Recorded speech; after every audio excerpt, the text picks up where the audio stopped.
All right, you guys, well, welcome back to the farm. It's a pretty rainy, miserable day outside, so we're doing a quick pivot. We were originally going to stretch a bunch of silage tarps and get some irrigation and stuff set up, but it's only supposed to be rainy like this for one day, so we're going to actually do a bunch of moving of peppers. We spent the last couple days potting up all the sale peppers, so we're going to take those to their homes, so some to greenhouse 2, some up to the sale house, reorganize the sale house because we open in, I think it's 2 weeks. So we'll start putting like products together, just kind of get that all organized up. We'll probably take some brassicas up to the sale house as well. And then pot up some greenhouse cucumbers, some tomatoes if we get time. So just a bit of a everything kind of day, so let's get into it.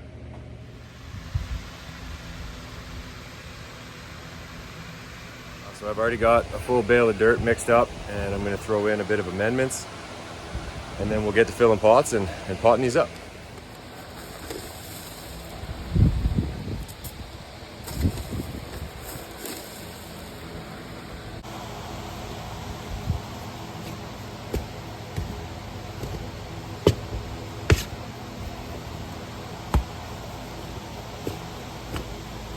Okay, so we're gonna start things off with our greenhouse cucumbers.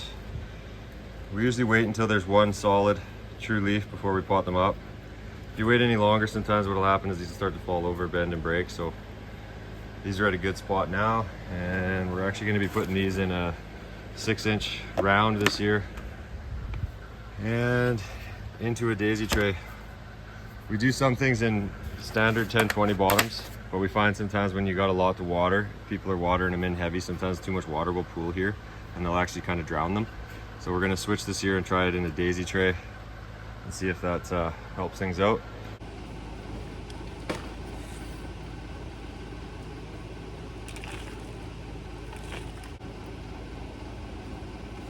So the moisture in the dirt is key for popping these out of their cell trays. You can see that this one is held together quite well. It's a little bit dry, but if you go too wet, they don't pop out worth the heck. They just pull apart and rip the bottoms of the roots off. So we'll get to popping and putting them in. Okay, so there's one done. And then as these things start to grow, we got bamboo stakes. So we'll bamboo stake them once they get tall, because they won't go out into the greenhouse until they're probably like 12 to 18 inches tall. So we'll start trellising them up a bamboo stake. And then once the greenhouse is empty of bedding plants, we'll come and then we'll put these in the ground. Hence the bigger pot. We got to buy ourselves some time. Okay, well that's greenhouse cucumbers done. They'll now sit in the nursery here for probably another 3 to 4 weeks before they actually go up to the growing house. And then a couple things to note on that is just pick high quality seeds. If you're growing them in a greenhouse, pick a variety that is known to be successful in the greenhouse. Usually any seed company will have that written in their write-ups on the seeds. We've done Tyria is the last, I think for the last 3 years now, and it's done real well for us. It's a nice long English cucumber. Doesn't seem to get too much disease. It does get a little bit of powdery mildew a little bit later in the season, but you usually get quite a harvest off of it before that happens, and then we'll come back with Succession 2. So that's it for greenhouse cucumbers. We did quite a few different varieties of peppers again this year. We did New Ace, green pepper. We did Carmen's. We've done these in our garden as well as sale before. They're nice elongated red. They do quite well in this area. We did some Cali Wonders, another big green pepper. Jalapenos, hot banana, and then we did some orange blaze. Okay, so one thing that we'll do in our sale house here now is we did a delivery this week, so we got rid of I think 40 flats. Is I'm gonna try to bring all the petunias onto one side of the table. So I got a bunch over there. We got a bunch at the back, and then this whole table here is starting to open up, and then there'll be a whack of these getting moved next week. So I think what I'll do is I'll start with petunias in the back because we planted way more this year. So we'll start filling this up with petunias, which will free up this back table, and then I'll put peppers and tomatoes there for this year.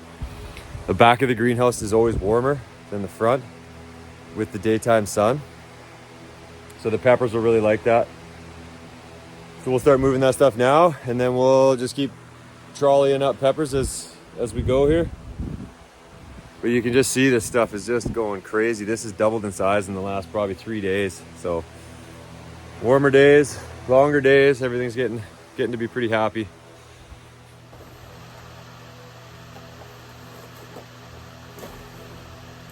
So one thing that I always recommend when, especially if you're doing like a wholesale contract as well, is that when you make those commitments, you're gonna have crop failures at certain times. It's just inevitable when you're dealing with plants. So I would always recommend that you plant extra. In worst case scenario, you could just sell it at your outfit, but what it does is it allows for the just in case. Like an example would be that with the yellow peppers, wholesale wanted one flat this week, but we didn't have great succession, or not succession, we didn't have we didn't have enough seed, and we need to plant those for our garden, so we pulled them early, and we're going to save them for the farm. So in that event, what we ended up having was extra orange, so we'll just send them an extra flat of orange. At least they're getting the same quantity of peppers. They might not get yellows, but at least they're getting something. So just a matter of planting a little bit extra. That way you have plants to fill in gaps when needed. So one of the main reasons that we switched our greenhouse peppers this year is a new trellising style that we're trying. The new Aces did okay, but they were a shorter pepper. They didn't grow really tall. Where with these, I think it's Chessa. I'll double check and put it up here, but Shaylin did some research and they're designed to be trellised nice and tall in a greenhouse. So I'm hoping that I can get them to like 6-7 feet tall and just keep trellising 2 main heads in a V pattern off a center. So I'm hoping that pans out for us, but that was one of the main reasons we switched. The new Ace were good. I would recommend them if you're just running like a 3-foot trellising system, but I want to try to get them to trellis all the way up to my purlins. Something a little different this year. Okay, well, we got first succession of petunias down at the far end. Second succession is still sitting up at the front here, mixed with some other stuff. But what we'll do now is we'll just take all the petunias off of this bench, and then we'll start filling in from there, coming towards here. All this is going to be getting delivered next week. Well, most of it, maybe half. We'll just slowly start filling that whole table. I think we did about 2 to 3 times as many petunias as we did last year, so we kind of have them at all different stages.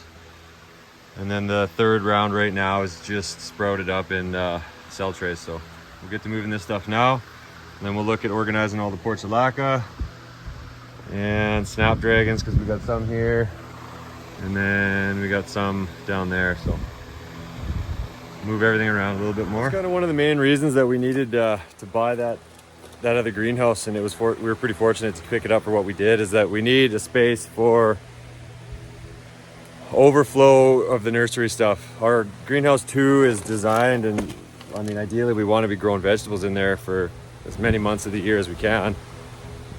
But without that 4th greenhouse, we didn't have the space, so greenhouse 2 ends up being a housing pen for seedlings and for sale stuff and whatnot. So that greenhouse that we picked up will actually be the new overflow for the nursery. It'll be basically a secondary nursery. Things will go in there to get organized, and then we don't have to bring 2 successions of plants up here. Like, we could have just 1 succession at a time instead of having this smaller one.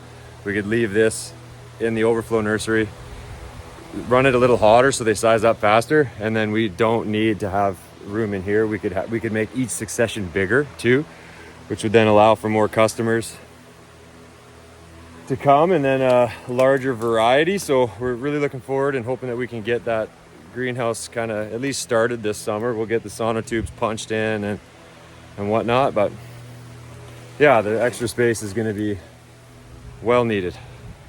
Okay, well, I just finished moving a bunch of those petunias around in the sale house, and I freed up better part of a table for more veggies. So we're going to jump into these brassicas. I just potted these up, I guess it would have been 3 days ago, and they all bounced back. They look really good. They didn't shock too hard. So again, we'll take about half, according to the sheet, up to our sale house. The other half will just hang tight for a minute, and we'll start to segregate it for wholesale with the peppers that we just put aside. So we're going to be taking up some cauliflower, some broccoli, some mixed packs, kohlrabi sprouting broccoli, bok choy, cabbage. Okay, well, we got most of the veggies up here now. Mostly just brassicas and onions for the time being. It's still pretty early, and then we ended up peppers all at the back. A few eggplant, but not too many. And then the more that I'm working around in here, I gotta make a bit of a change here. So we shifted our tables slightly around this year, which is now creating our purlins to be off center of tables. So I'm gonna have to try to get some piping across and then another trellis strung across this way to get these baskets back center of tables so that you can actually move around without banging your head. Got all the brassicas moved up here for week 16 delivery, and then the weeks just get bigger as the weeks progress. So 17 still pretty small, and then 18 goes into two sheets. So things start to get busy here very fast. So one thing I just wanted to touch on before we leave this greenhouse is just a little mistake that we found and something that will change moving forward. And again, if you find these videos because maybe you're thinking about doing a nursery on your farm, you know, I hope you follow along and maybe can learn some from my mistakes, because I'll continue to make them, I guarantee it. But I've also made a bunch in the past that maybe I can help save you from making those same mistakes, save you time, save you money. But anyways, what we're having here is that we have this sheet here, which says one thing, but then the seeding sheet and transplanting sheet says something different. And then Shaylin has a separate sheet for what is getting delivered. So when the customer calls to make a change, Shaylin changes it on one sheet, but then it doesn't automatically change it on the other sheets. I would highly recommend just getting one sheet that tells all the information. That way when you make one change, it changes everywhere. All right, well, the weather's all over the place this year. As you can see, the sun came out, so I ended up having to jump over and water greenhouse 1. So I watered it in heavy because it's going to be hot tomorrow too. And I think we're going to be back to tilling. So anyways, that's done. Back in the nursery. And I think what we'll do now is we'll jump into the greenhouse peppers. And we're going to get those potted up into a deeper than normal 4-inch. I'd almost say it's like a 5-inch pot. And then we'll stack those 10 at a time into a daisy tray. And then we'll plug and play those and stack them beside the rest of the greenhouse stuff that has already been potted up. So let's jump into that now. So I'll always try to get the peppers at least two true leaves. These are a little early. We could wait a little bit longer on these. They'd be fine in this cell tray. But I want to get them feed as soon as I can, being that they're for the greenhouse. Like, I need these things to be 10 to 12 inches before they get up into the greenhouse to be planted. So I want to get a jump start on them. So what I just finished doing was I mixed a bit of amendments into here. So like I said there, with the greenhouse cucumbers and tomatoes, I'm not too picky when it comes to the amendments. I've done compost, that's been good in the past. One thing you got to watch is that it's not too hot and mixed too strong. We've made that mistake before where we've mixed it a little bit too much in with our potting soil, and it actually burned the stalk right where it sat on the dirt line. So that's something to watch for. So this year we're doing something a little different. It just needs a kickstart of food is all it needs, because it's in the pot for so long before it goes into the ground, and they're heavy feeders, and you want to get them established with as many leaves as you can right away so that they start producing peppers or tomatoes or cucumbers, whatever they are, faster. So with this round here, I just did an all-purpose, organic all-purpose 444, and then I also threw in a small bag of alfalfa meal, which I can't remember what it was, a 302 or 203 or something like that. Anyways, long story short, don't overthink it. Just get it a good all-rounded fertilizer so that it can give it a jump in the pot before you take it out into the greenhouse. So for variety for peppers that we're doing this year, we're doing this Chessa in the greenhouse, which will be a green, also ripening to red, so you can pick it at both stages and they taste just as good. For the field, we're doing 6 50-foot beds of sweet peppers. So that'll be a mix of yellows, oranges, and reds. And then we're gonna be doing 2 rows of jalapenos and 2 rows of hot bananas. So 4 rows total of hot, 6 rows of sweet. And then for our peppers in the field, we run 2 rows. So each 30-inch bed will have 2 rows of peppers on them, and then we just trellis them like a Florida weave style, grow them to about 4 feet, give or take. And then in the greenhouse, we do a double head system and hopefully to get them up to like 6-7 feet this year. So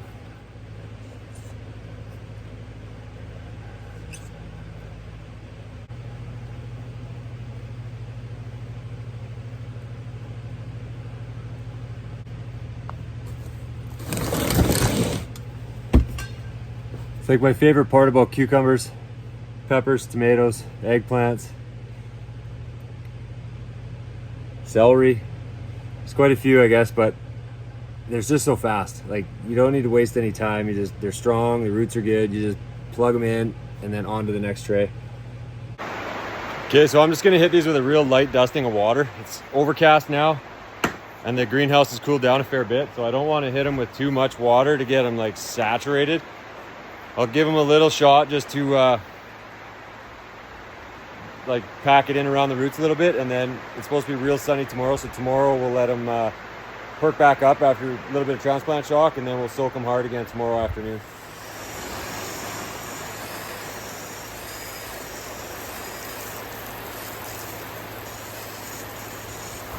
So when it comes to knowing how much extra to plant, I would shoot for like a safe 10%. So if you're planting, if you need 100, plant 110. It's kind of a good number. You could go up to 20, 25. There's certain crops that we have that we run at 30%. So we just know they don't germinate well, and the success rate isn't great. So we plant way extras just in case. That way we're never short. With us, it might be a little different than your situation, just knowing that we have vegetables that are pre-sold and that we can't not have the product to put in that bed because it's already allocated for a week of sales. So in certain crops where we know we've been burned before, we up the amount that we need to plant just to cover our own butt. But for something like peppers, tomatoes, cucumbers, they're fairly easy to plant. So you don't need to get too crazy, and seed can be expensive depending on what varieties you're looking at. So yeah, shoot for 10% and you should be fine. All right, you guys, well, that's gonna have it for today's video. We managed to get a whack of stuff moved up to the other two greenhouses, creating space in here for this week's seeding that we got to do. And then we also got all the greenhouse cucumbers, tomatoes, and peppers potted up. So another productive week. As always, thanks for watching. Be sure to like and subscribe, and we'll see you in the next one.